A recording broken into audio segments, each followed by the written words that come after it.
بسم الله الرحمن الرحيم. السلام عليكم ورحمة الله وبركاته. صلى الله على محمد صلى الله عليه وسلم.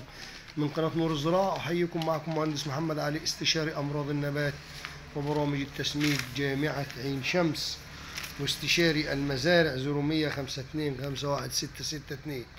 النهاردة هنتكلم عن أهم الآفات والأمراض اللي بتصيب النباتات في جميع الأراضي، اسمها وعلاجها.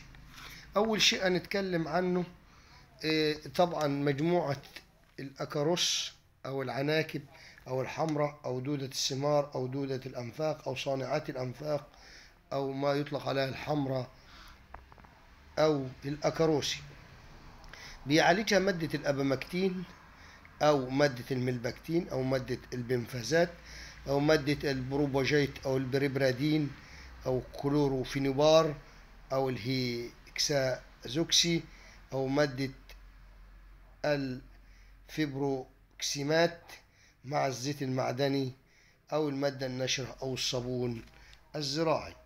حشرات تاني حاجة مجموعة الحشرات الثاقبة الماصة زي المن والتريبس والجسد، بعالجها مادة الأسيتامبرايد، مادة الأبامكتين بنزوات، مادة الأميدا كولبرايد، مادة السيومكسام، مادة السلفان الكاريو سلفان.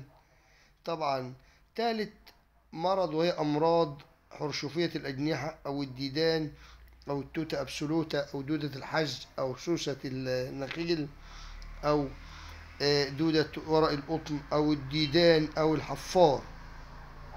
بيعالجها مادة الكلوروبروفوس أو الميثايل أو مادة الليفينورون أو الأبامكتين بنزوات أو الدلتا مسترين أو اللمبادا سياسترين أو البريموفوس أو الألفا سايبر مسترين أو الديازينون أو الإندوسكارب أو الفيبرونايل أو مادة الليفانيرون. ديت المواد اللي بتصيب طبعا الأمراض اللي بتصيب طبعا النباتات اللي هي الآفات، طبعا بتصيب بعض هذه الأمراض.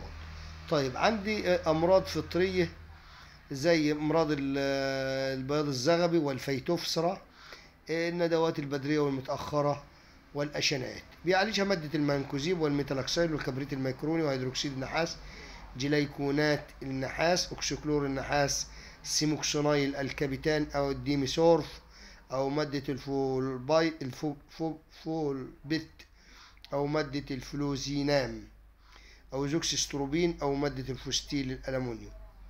طيب تاني مرض اللي هو موت البيدرات أو أعفان الجذور أو أعفان الساق، بعالجها مادة السيرام أو الهيمكسازول أو مادة الميثايل أو مادة الإيزوكسستروبين أو مادة برمنجانات الموصايل أو برمنجانات البوتاسيوم أو مادة الفيموكسام أو سينفانات الموصايل اللي هي 85%.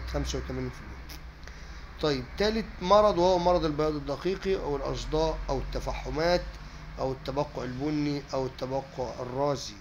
كبريت كربندازيم سيفونات ميثايل، مادة البنكنزول والديكنزول والبروبوكونازول.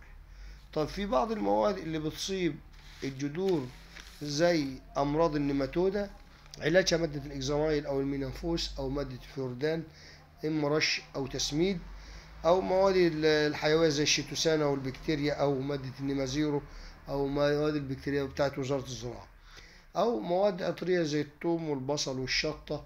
كل هذه المواد بتعالج الأمراض النيماتودا الموجودة في الأرض، إما بالرش إما بالتسميد عن طريق الجذور. والسلام عليكم ورحمة الله وبركاته.